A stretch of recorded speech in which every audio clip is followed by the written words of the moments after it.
You are listening to the Agree to Disagree program on thenewamericanmedia.com. Welcome back, everybody. Thank you so much for joining us. My name is Brian. This is thenewamericanmedia.com. As the creepy robot lady just informed you of, yes, she is quite accurate. We appreciate her. She's cheap labor.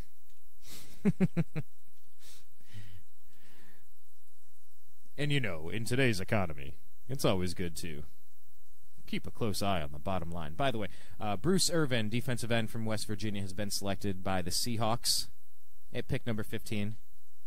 In case you were curious, which I'm sure you're not, because we're transitioning over into a new program right now. But that's what I really like about doing this show. What I like about it is that we try to get some of the sports fans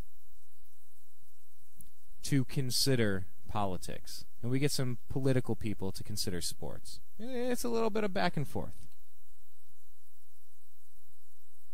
And what we're going to do now is we're going to bring in another Ohio guy, Dan Johnson, to our program. Founder of PANDA.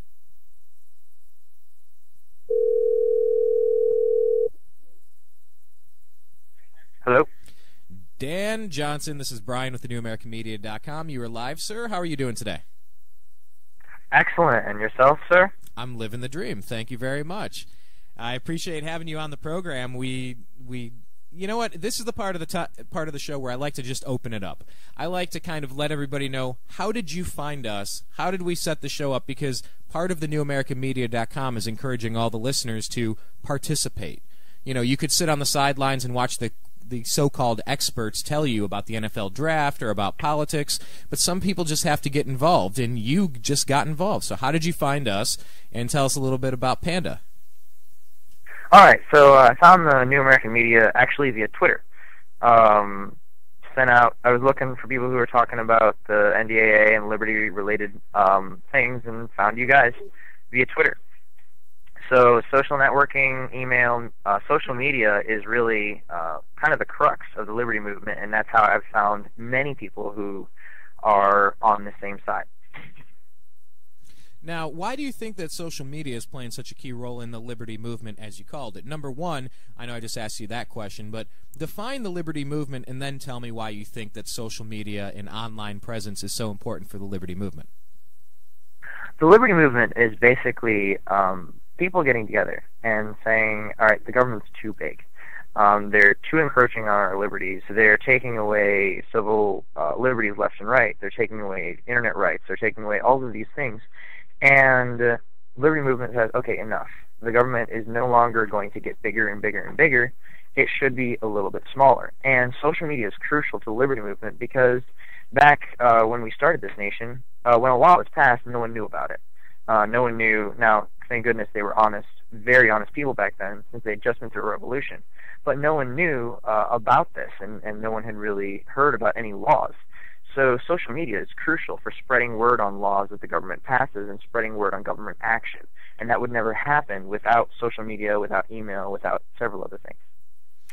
So we have the situation where you contacted us, you found us because, yes, we have done some previous radio shows about the National Defense Authorization Act, or it's, hashtag NDAA. We've talked with radio shows such as Existential. Ben Weinbrower from Chicago is really big into this. Also, we have Mark Clare and the Lions of Liberty crew who are really into the NDAA. And these people are just across the country starting to wake up and realize that something's wrong here. Realize that something just doesn't make sense, and it's almost as if we wanted to come up with a kooky Hollywood story that you'll never believe this. It's something we have to believe because it's something that's on every news site that isn't controlled by the corporate interests on the so-called mainstream media or lamestream media. Correct. Tell us about why you think the NDAA is not getting the press that it deserves, and why it's taking alternative news sources to kind of push this content out there to a public that doesn't really even know what we're talking about. Well, with the NDAA being debated and deliberated behind closed doors, they really never wanted the public to know about this, which is also a key to understanding why it's so bad. If you wanted to do something good, you'd obviously want to spread it out to the world. Well, they didn't want the public to know about this, and if mainstream media were to pick up on this, then the public would learn about it and learn the dangerous provisions in it, and they would automatically turn against it. So it would be against the makers of the bill, the creators of the bill. It would be against their interest to let the mainstream media report on this, and that's part of free speech, is the mainstream media's ability to choose which they report. And that's why it takes alternative media that actually, really, media that cares about the people, and media that sticks up for the people when no one else will, to report on these type of things. Now, it doesn't really seem like over the past few years that the media has had the general public's interest at heart. You know, people in the Occupy movement are saying, oh, it's the 99% versus the 1%, making it seem like there's a couple of people with dark, creepy, sinister looks and twitching their fingers like Mr. Burns in a closed room with a martini or a scotch, you know, making every decision that's screwing everyone over. But the media used to do that job of shining the light on the darkness and making the cockroaches scatter. It just doesn't really seem like that's going on, and that hasn't been going on for quite some time. Do you agree with that? And if so, why do you think that is? The mainstream media will give the public what they want to an extent. The public wants a lot of entertainment, especially, like, for example, radio shows like Rush Limbaugh and mainstream media shows like CNN and things like that. It's a lot less reporting, like Walter Cronkite, and a lot more entertainment. And that's what a lot of Americans want, is a lot of entertainment. Well, the reason that they are giving the people what they want. But if people start knowing about this, then they'll start wanting to know about it on mainstream media. And mainstream media is not having the people's interest at heart, because if you look back to any country that attempted to become an authoritarian state, then you can easily see that one of the keys to being an authoritarian state is controlling the media, and controlling the thoughts of the people in that state. Well, you're saying that the people want entertainment, so you're saying they basically want their cake and their circuses. They just want to be entertained while Rome burns. They want to play the fiddle while everything is really hitting a critical mass. And we're still at that point with American Idol and, you know, fill in the blank, whatever popular TV show. Do you really think that our country, that's the problem? It's pretty much the citizenry who's taking liberty and freedom for granted?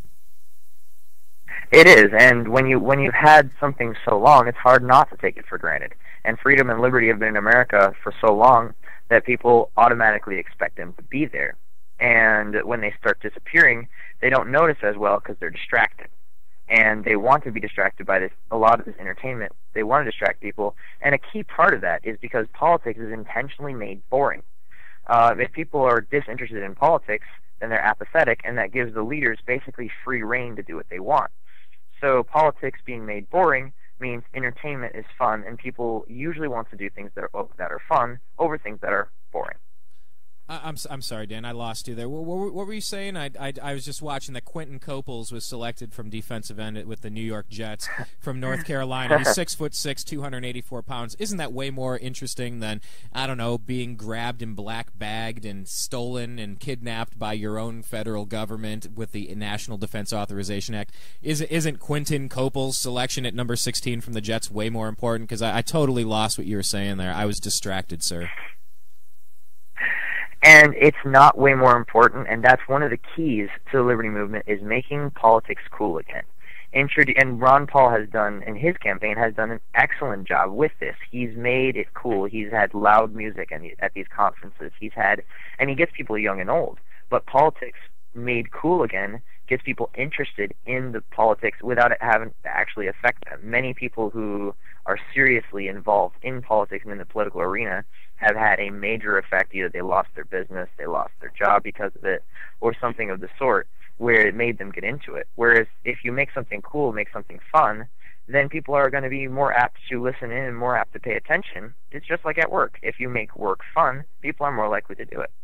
Well, let's back up here, because one of the things we talked about is we want to have you sum up the National Defense Authorization Act in 60 seconds. It's what we talked about before the show, just saying it's called an elevator pitch. If you jump on the elevator, you're with Donald Trump for 60 seconds, and you have 30 seconds to make a great idea. I've had this great idea. I just need an investor. Go. Lead with the most important information. So, you know, I want to get back and kind of come back around to explaining who you are, when you got involved with the NDAA, you know, how the background of it. But before we even get into that, let's just assume that people don't have the attention span to listen to this entire broadcast, that don't have the attention span to listen to the entire YouTube clip, or, you know, we're too distracted with the NFL draft to give a damn 5 minutes from now, and we forget that we're talking with Dan Johnson of PANDA, and apparently we have to say that every 5 or 10 minutes because the audience forgets who we're talking to.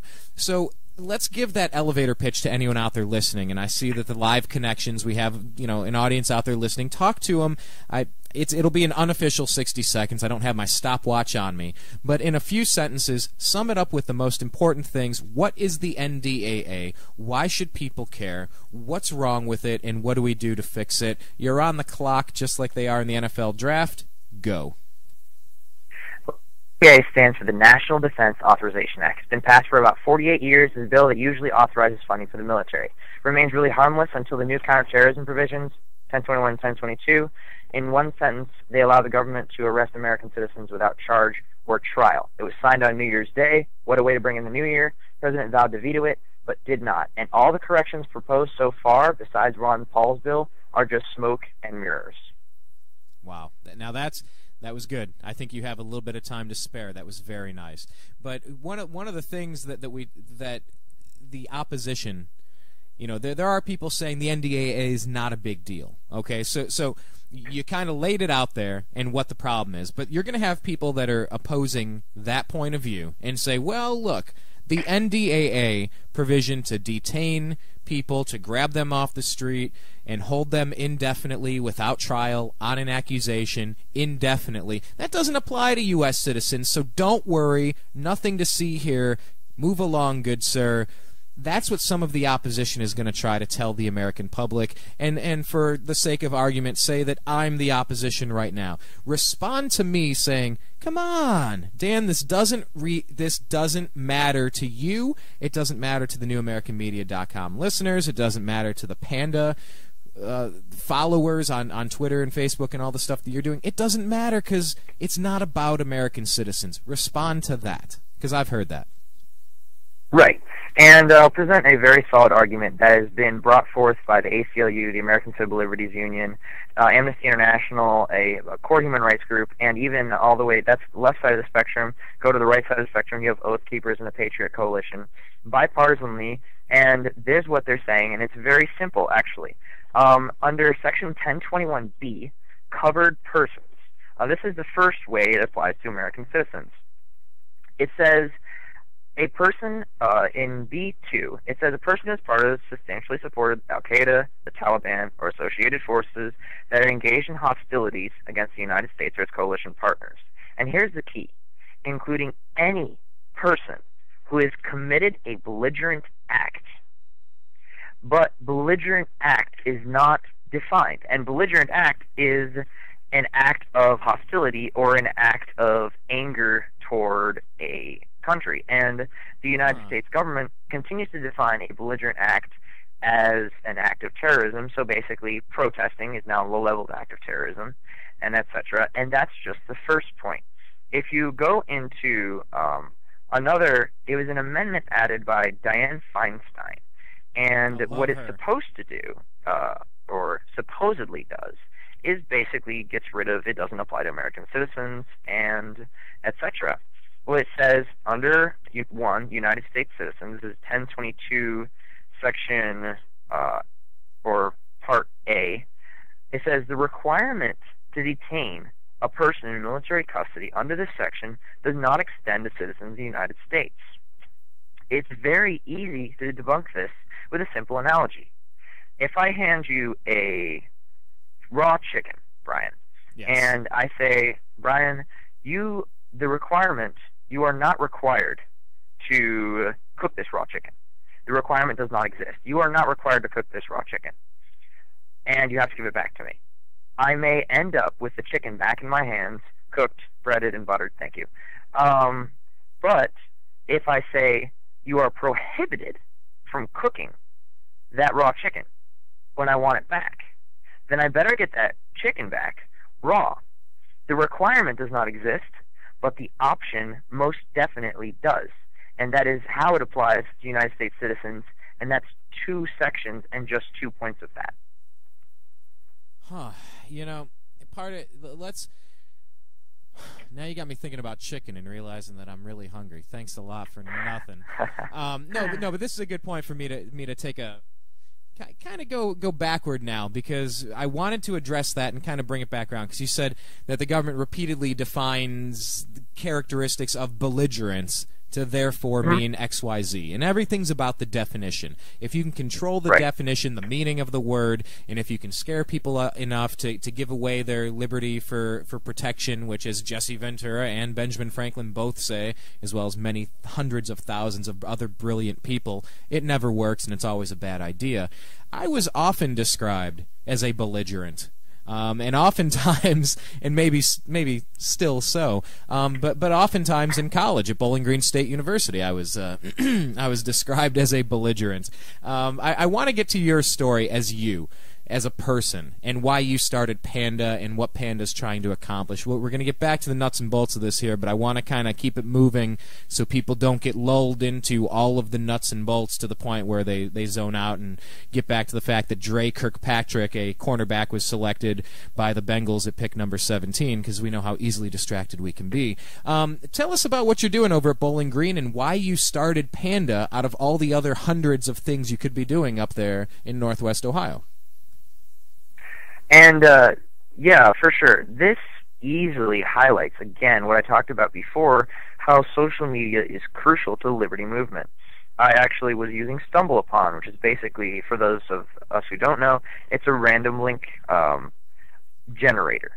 And what I did was I put politics as one of my interests. And I came across a video on the NDAA on current.com.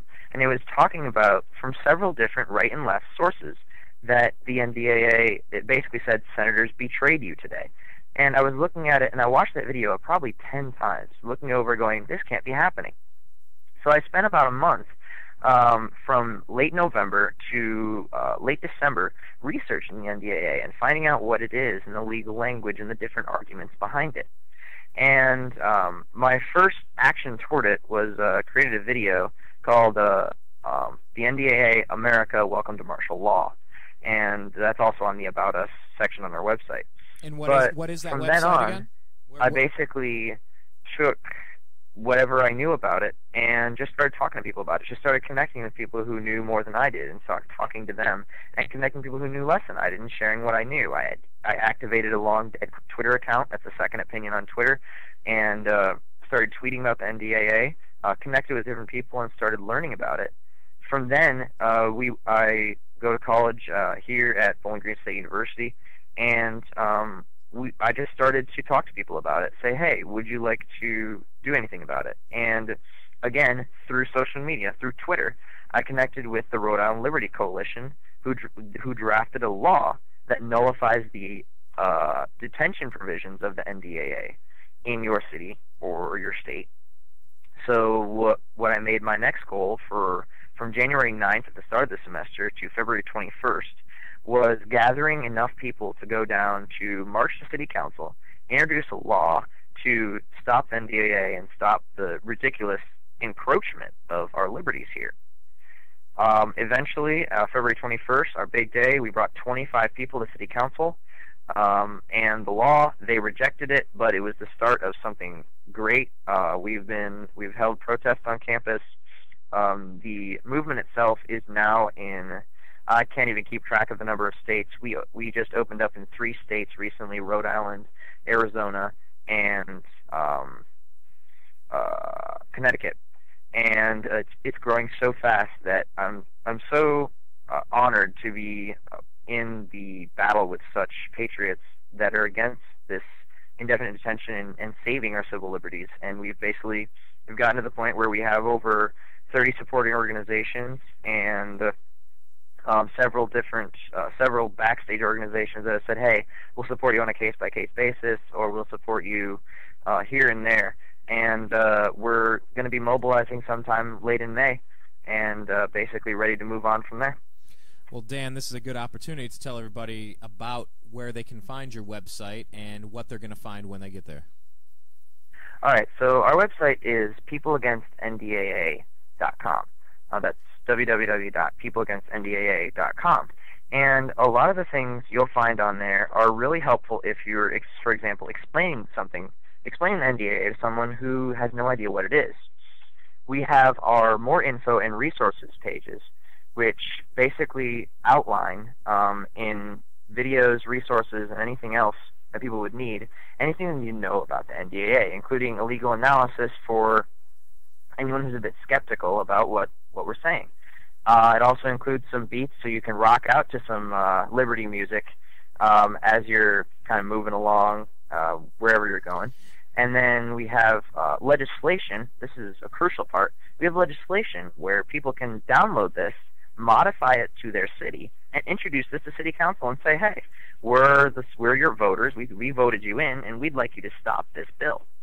The most crucial part of the website is our Get Involved page. It's a small form that you fill out, and it lets us know what you're willing to do to help us out with fighting the NDAA. And from then on, you get access to so many resources, including legal advice, including anything you would need, basically, to take down the NDAA in your state or your city. There's also some about and contact. There's some articles and video, a little bit more about us. The local news covered us in a couple articles there. And then there's the anti-NDAA candidates page, which, although it's in the works right now, we'll be putting a database up there that has every candidate that has come out publicly against the NDAA. So you can search your state. You can say, I'm in Colorado, search, and you'll find Tisha Cassidy, who's running for the House, and she has publicly come out against the NDAA before it was even passed and said, this is something I'm dedicated to fight. And we show you where they're running so that you can definitely vote those people in, so that we can get some people for liberty who are in government circles as well. The final things you'll see is you'll find some media, some downloads. NDAA session is here. The full text of the bill, so you can look it up yourself, is here. And some real news where we highlight 3 particular news sources, including New American Media, that are actually reporting the news instead of entertainment and which star's dating who now. Well, by the way, thank you for that link. We do appreciate that. And if you go to our site, thenewamericanmedia.com, the first thing you'll see is some of the entertainment of covering the Cleveland Rock and Roll Hall of Fame. You know, we find it very important to hit up some music. You mentioned some music, and I just wanted to say, while we're on the topic of music, let all of your friends know. Like you said, there's a place to rock out and find all of these artists that are down with the liberty cause. I mean, come on, find me somebody that isn't at least conceptually aligned with the liberty movement. I don't know. I have a hard time imagining the people that are against free will and liberty. I find it hard to believe that people would intentionally pick that. But please let them know, as you start finding these musicians, that we love playing new music on this show. So if anybody has original content that they solely created, recorded, and have the license to sign over that, yes, we can play it on our show, can you let them know that they have a friend over here, and we'd love to take some submissions, and you can connect them with us after the program?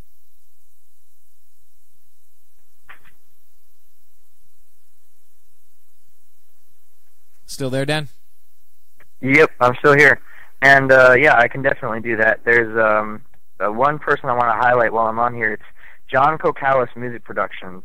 John K. Featuring Capiche, who's a local artist in California. They have made several beats, including they're actually releasing an album, Doom-mocracy.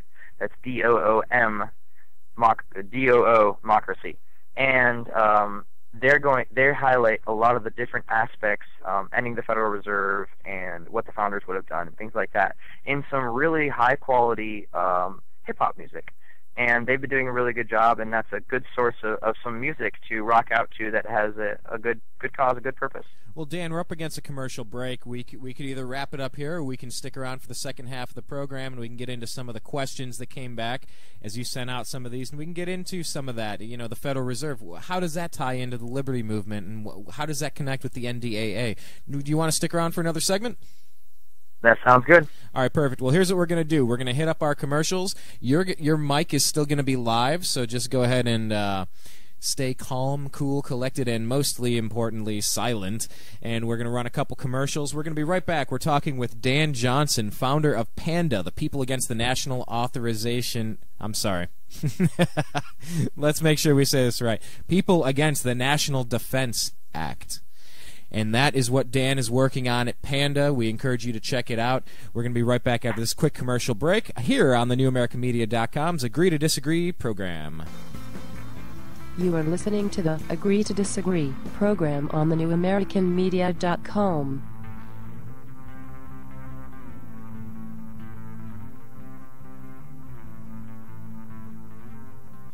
Hi, Brian from the NewAmericanMedia.com.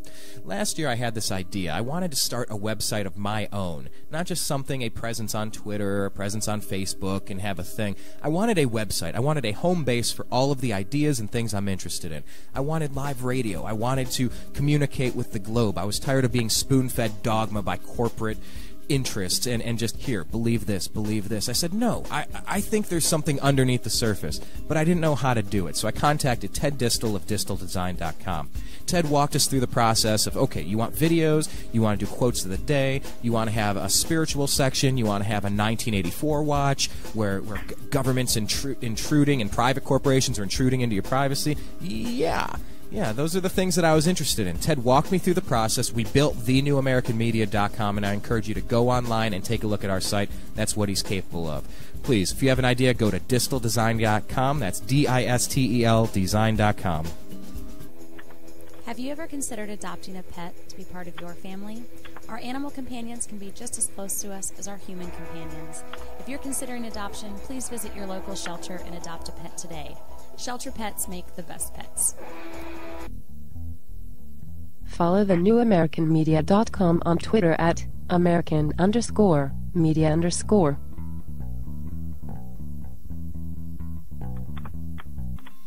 Hi, it's Brian from the NewAmericanMedia.com. I'm a sports fan. I was raised in Cleveland, spent 25 years in Ohio. I watched the drive, the fumble, the shot too. I watched Art Modell steal the Cleveland Browns and win a Super Bowl over in Baltimore. I watched a horrible coach named Bill Belichick go on to the Patriots and win Super Bowls over there. Hooray. I am a bitter sports fan. Let's not even talk about what happened with he who shall not be named, who went to South Beach to take his talents there. Excuse me, I almost threw up in my mouth a little bit there. I am a sports fan who cares to talk about the things that matter to me. That is the Indians, the Cavs, the Browns, and the Buckeyes. But of course I pay attention to national sports, and we discuss that on our show as well.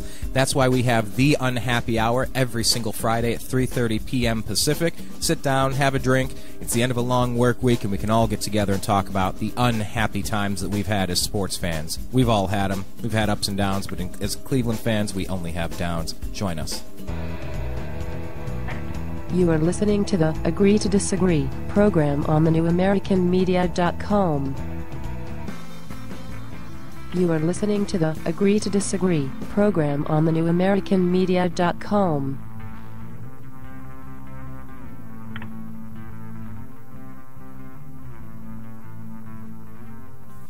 Hi, what's up, everybody? This is Brian at the NewAmericanMedia.com. We are talking about the National Defense Authorization Act, PANDA.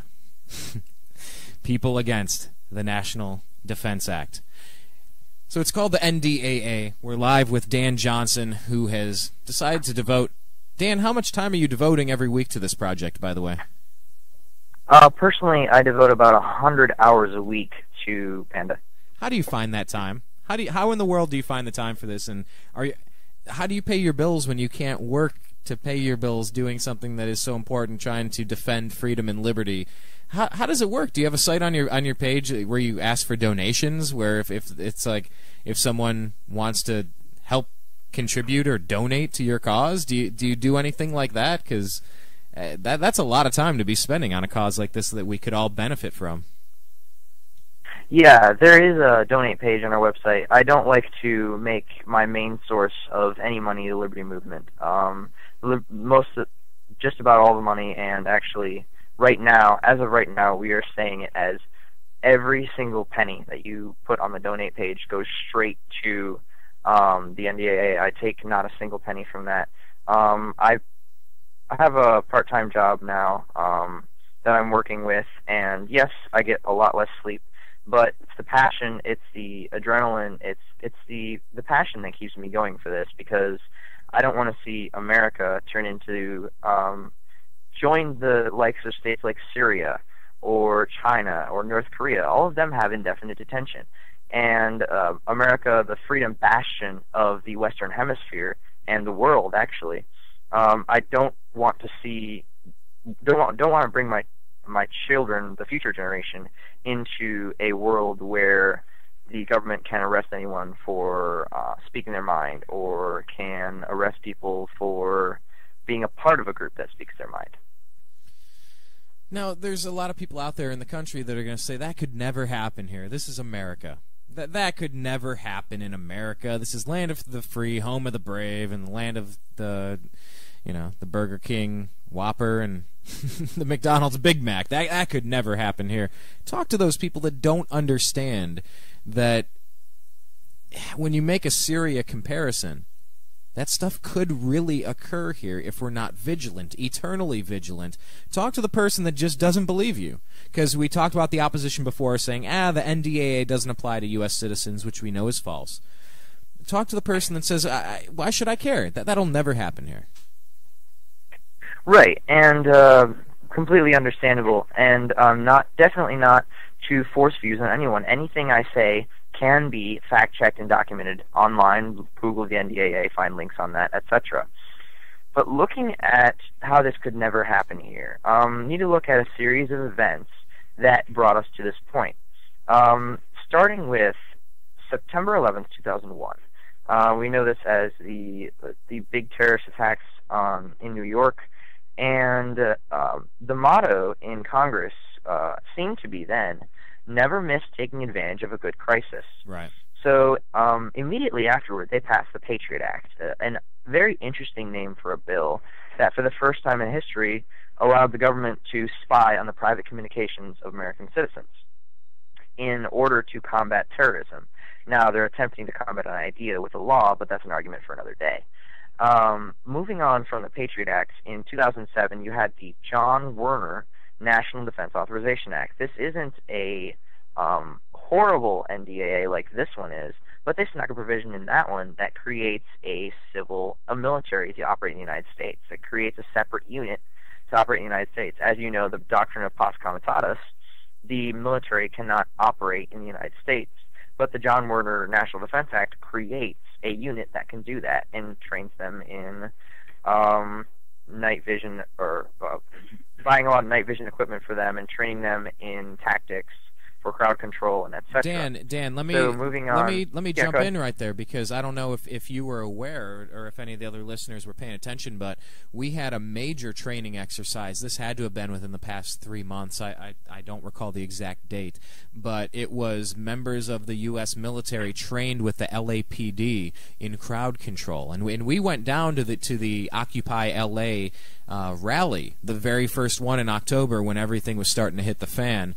And I found it really strange that the U.S. military is training with the LAPD when you're not technically supposed to be doing that. And if they are doing that, what are they planning? And if we're just trying to speak up, what are they trying to shut us up about? And then I got to thinking, if that whole movement is a good thing or a bad thing. Is it organic, or is it just funded by George Soros and the unions? And, it got me thinking 100 different things, but why is the military working with the LAPD? I was wondering, did you hear about that story? And if not, or if so, what are your comments on it? I heard about I wasn't positive if it was the LAPD or not. It was either New York or LA I know they were working with. And a lot of that started with Hurricane Katrina. Again, never miss taking advantage of a good crisis. Hurricane Katrina came in, and they started basically using the military as law enforcement. From then on, since it was seen as have you ever heard of a boiling frog? The Oh yeah. scenario where if you instantly turn on boiling water, the frog will jump out. But if you slowly, bit by bit, boil that frog, it will stay in until it dies. You know, that's a good point, and let me jump in right there with the fact that you put the frogs in the water and you slowly make it hot, hot, hot. It's a nice hot tub, and all of a sudden now you're cooking, you're smelling. That smells delicious. Wait, that's me.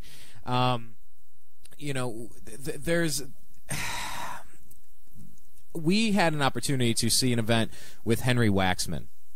And Henry Waxman, if, as you all recall, was the gentleman that brought a speed reader, a la, remember the Micro Machines, man? I don't know, that was probably before your time, but they brought a speed reader to Congress in reaction to the people who were saying, well, maybe we should read the 2,700 pages of this healthcare overhaul, this healthcare monstrosity, this thing. Maybe we should read what's in it. Nancy, as you know, Nancy Pelosi was out there saying, oh, I can't wait to pass it to find out what's in it. But this guy, Henry Waxman, representative from California on the west side, I was at an event with him. He's the one that brought the speed reader. And he was talking to a bunch of fundraisers saying,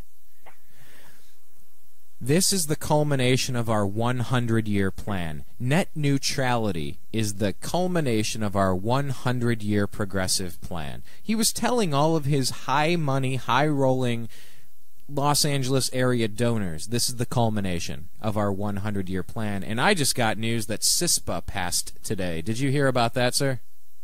I was actually just going to talk about that breaking news. Bring it in.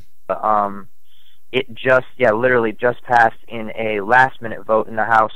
What they actually did was they added an amendment to it which made it even easier for the government to share private information just before they passed it. They shut the House at rapid speed.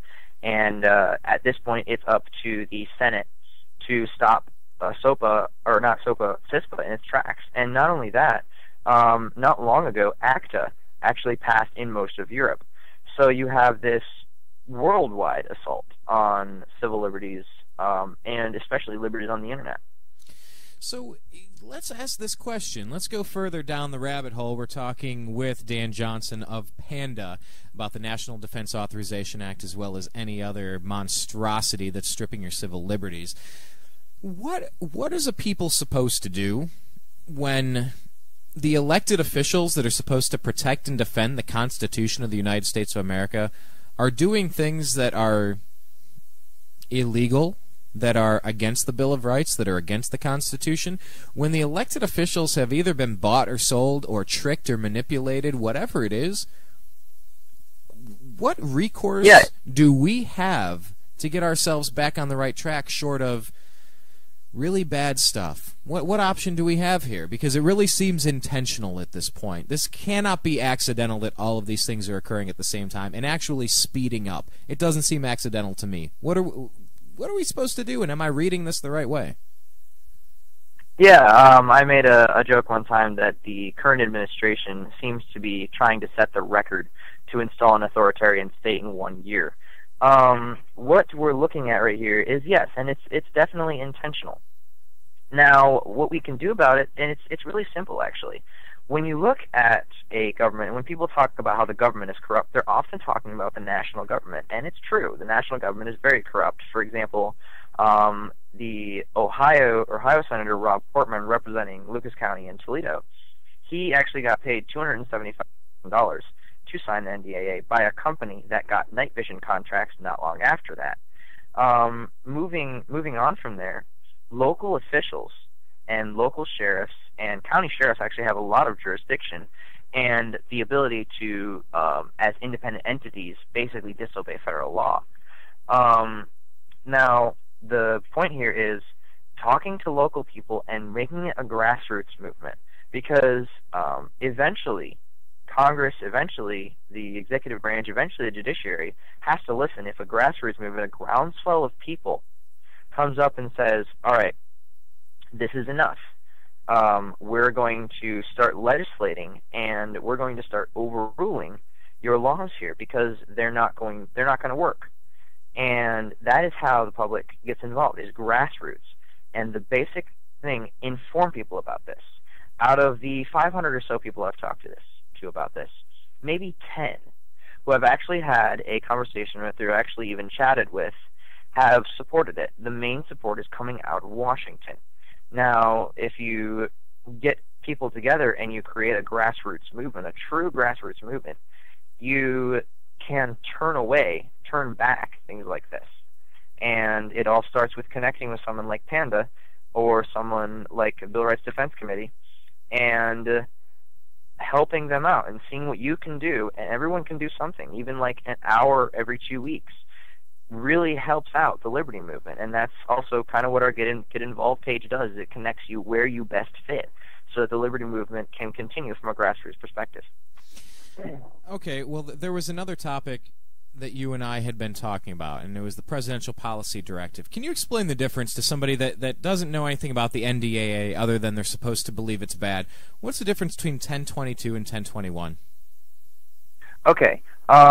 In regards to 1022 and 1021, they're not the exact same provision, but they have just about the same meaning. They both consider the United States a battlefield, and they both talk about detaining American citizens and etc. Well, what the NDAA, a section in the NDAA requires the president to, after 60 days after the law was passed, so it would be around March 2nd, requires the president to set out the policies and procedures for detaining people under 1022. Now, looking at Section 1021, it talks about the detaining of American citizens. 1021 and 1022 are almost carbon copies of each other as far as meaning goes. So the president tricked a lot of people with signing a presidential policy directive, which, by the way, can be rescinded by a new president. So, for example, if Obama doesn't get elected this year, re-elected this year, or even 4 years down the road, that presidential policy directive can be changed, modified, etc., even by a current sitting president. So, presidential policy directive, not solid law and cannot be really repealed by Congress. So, what we're looking at is something that nullifies the Section 1022, but doesn't touch Section 1021. It's like if there's two cakes on the table, and cakes are bad, you eat one of the cakes, there's still a cake on the table. Same thing there with the signing of the PPD, or Presidential Policy Directive. So there's just so many people that are discouraged beyond belief. You know, it seems whether it's a Republican or a Democrat in the office of the presidency, it doesn't matter who's in the House or the Senate, it just seems like Congress, the presidency, the Federal Reserve, all of these things are completely stacked against us. My question is, I'll tell you what, let me pause on that one because that's a good way to wrap things up. But I just touched on the Federal Reserve. That's a place where we picked it up at the break and we didn't get bounced back to. Tell me how the Federal Reserve links in with the NDAA in this overreach regarding the liberty movement. And what do you think the common misconceptions with the general public are with the Federal Reserve? And what are they doing to the country from a financial standpoint? Because I think it's something that a lot of people just are not aware of, Dan. Right, and the Federal Reserve is one of the worst things. It's a central bank. It wasn't really designed, and it was actually told to us by Andrew Jackson, Thomas Jefferson, etc. We need to avoid this entirely. It's a central bank, and it creates a money source where the country can be controlled. Now, the Federal Reserve can be easily misunderstood. Looking at what of the people at the Federal Reserve, what they're saying is they're continually talking about they control the money and they can keep the interest rates low and they can basically keep everything all spick and span. Well, the Federal Reserve is easily explained, and I'll connect to the NDA in about a minute, but it's easily explained by looking at trading cards or baseball cards. If you have a baseball card and it's let's just say it's Albert Pujols, and you only have one baseball card of him, and that's the only one in existence, it's much more valuable than if you have another baseball card and there's 600 to 700 of that in existence. The same with the Federal Reserve. They have quantitative easing, or QE, which is introducing money to the economy. Inflation doesn't exist without the Federal Reserve because the Federal Reserve controls the money supply. If the money supply is tied to a gold standard, you don't need a Federal Reserve. So going back and how this ties into the NDAA, the people controlling the Federal Reserve and controlling the money supply are the same people that are controlling the mainstream media. Mainstream media, through many links, is tied to the IMF, International Monetary Fund, etc., etc. So tying that in, one of the reasons the mainstream media is not covering the Fed, the NDAA, bills like this, is because they're owned by the people who want the Fed to keep going. Do you want the Fed to keep going? Definitely not. And it's easy to see. I mean, it's not even like a guess. It's easy to see that you don't want 5, 6, 10 people controlling what your money's worth and controlling, like, you work somewhere, they control what you get out of working somewhere. You should be able to control that amount with how much work you put in. Now, with the Federal Reserve, they determine what you get after the work you put in. So it's a horrible, horrible idea. And it's central control. Well, whenever you have central control, power corrupts. But absolute power corrupts absolutely.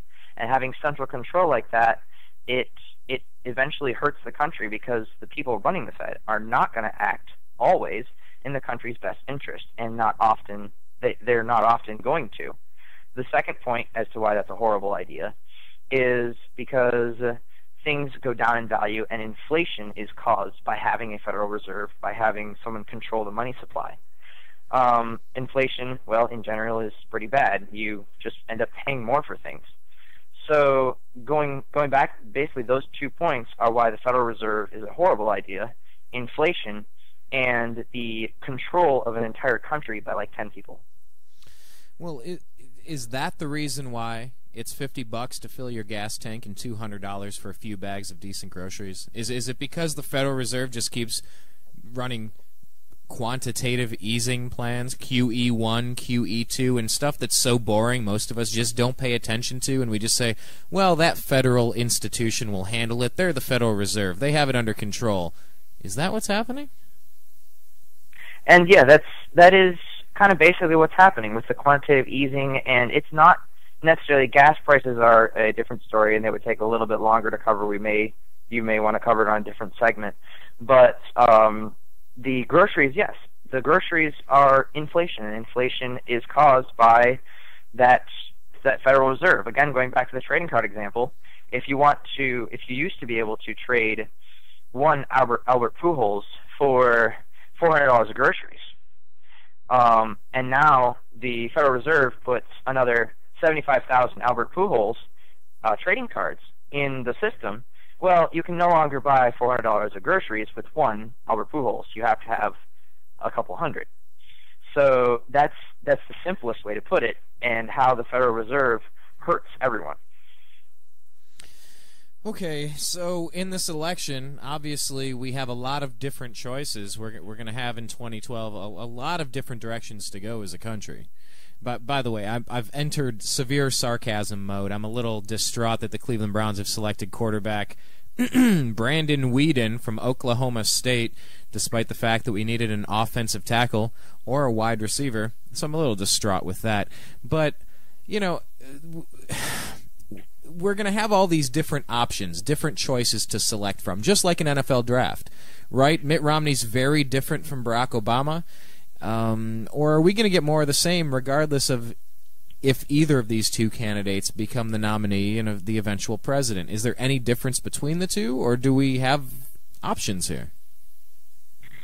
There's not much of a difference between Mitt Romney and Barack Obama. They both have basically the same health care plan. They're both very pro bailout, and you could go on. The best way to put Mitt Romney is it's really hard to tell who he is. The best quote I ever heard was, I used to be a flip-flopper, but then I changed my mind. I love and it. that seems to really accurately describe Mitt Romney. You can look it up for yourself on YouTube. There's videos of him speaking, changing his position in the same speech. So he could be exactly like President Obama because he just wants to keep the trend going, wants to keep votes. And if that's what got President Obama into office, that might be what he's going for to get him into office. Okay, so, you know, I guess that's all we're left with. It's Romney versus Obama, and it's meet your new boss, same as your old boss. You know, you're going to get more of the same. What are normal Americans, you know, just an average person, not somebody that's deep into finance, working at Goldman Sachs or, you know, J.P. Morgan Chase or something, or someone that's not really deep into government, or, I mean, what is the bulk of the country supposed to do when you're left with this false choice of, here, pick 1A or 1B, but you don't get option 2, 3, or 4? What in the world are we supposed to do if we want to return to the constitutional values that this country was founded on? Because there's a lot of frustrated people out there that just have been shaking their heads so long the neck is sore, and they're not really sure where to go next here, but we know something is wrong. What are we supposed to do? Now, the first step is it's really easy, and it's basically inform people. There's many good people out there. As one quote said, the worst happens not when the bad men continue to do things, but the good men do nothing. And there's a lot of people out there who know these type of things, but aren't walking into their insurance agent and saying, hey, have you heard about the NDAA? Have you heard about SOPA? Have you heard about SISPA? And informing people about this is the first step. It's basically, and it's easy. It's just say, you're in a conversation and you're saying, hey, I heard about the NDAA. Yeah, here's what it is. And that's the easiest way to put it, is you can go on and you can just say, hey, inform people about it, and then connect with people who want to be informed about it. Ron Paul is obviously a choice of many people who are very liberty-minded, and I like the choice, but he's not, in my prediction, I guess, he's not going to win the election simply because he's too anti-establishment or against the minds of the people currently in power. So the simple way is just grassroots, and it's worked in so many countries. You can cite many of the countries in the Arab Spring, and you can go through and on the internet, if you turn your actions on the internet into actions on the ground, that makes a big difference, and that can really win the country back. Are we even going to have the internet after CISPA? Now, in implementing any law, a government would definitely want to wait until the firestorm has breathed its last breath.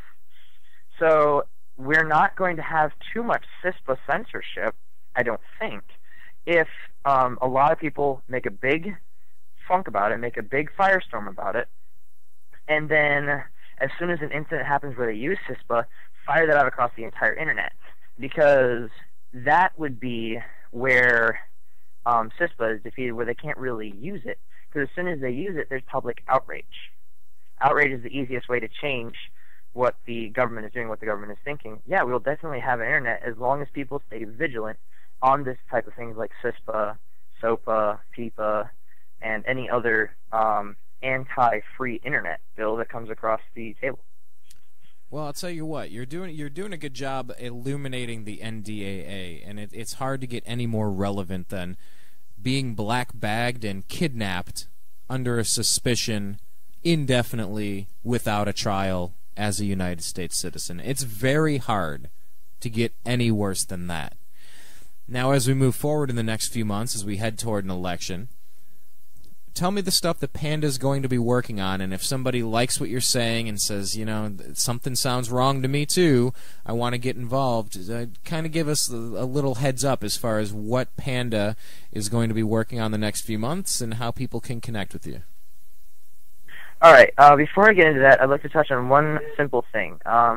The part where it talks about a suspected terrorist, and this is one of the key points in the NDAA that I haven't yet covered, but it's crucial to cover. A suspected terrorist.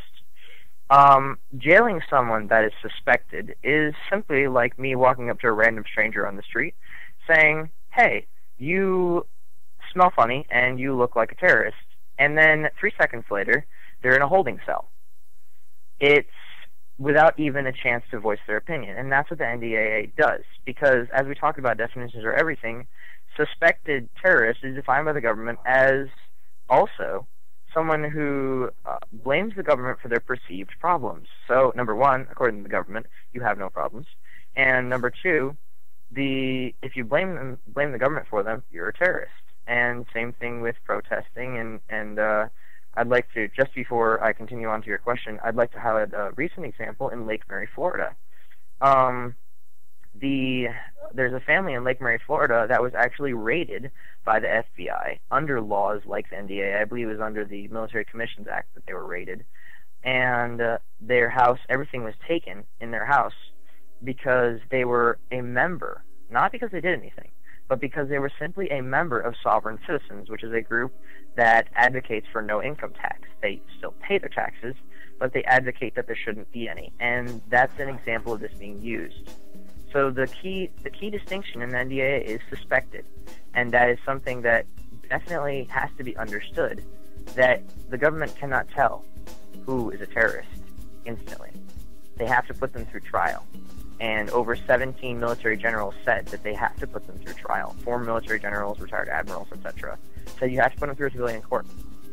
And what the government is doing is labeling them suspected, then throwing them in jail and not giving them a chance in court. And that's the key here. It's It's incredible. Go ahead.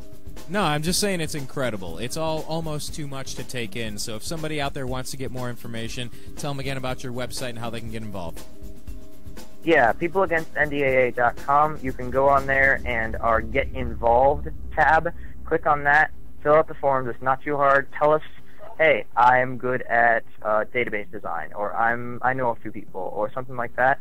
We'll definitely connect you with a lot of help, and we'll show you that there's a huge, huge patriot movement that is out there to take this on, and all you guys need to do is basically connect with us and go on our Get Involved page, shoot us an email, and we'll give you pretty much all the help you could want or need to fight the NDAA in your state and pretty much wherever you are.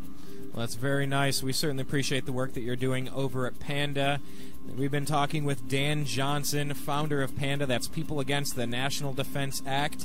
We encourage you to go over and take a look at his website because he's doing the heavy lifting. Come on over and give him a hand. My name's Brian. This is the Agree to Disagree program. We're wrapping things up here.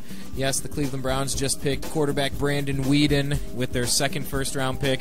Really unfortunate since we need a wide receiver and a tackle. But once again, it's just highlighting how distracted I am when we're talking about being black-bagged and stolen, kidnapped by our own federal government, that I give a damn about football. Wake up, America. You and me both. We can all do a little bit better, and we can all fight for freedom together. That's why we brought Dan Johnson of PANDA onto the program. Dan, thank you again for joining us. Any final parting word to people as we walk out the door? The only thing is, we'll have events on our page. They'll be in your state. Get involved. Beautiful. Thank you very much. That is Dan. His group is PANDA. My name is Brian. This is thenewamericanmedia.com. We're about out of time here, so I want to thank you for joining us today. It's been a heck of a ride.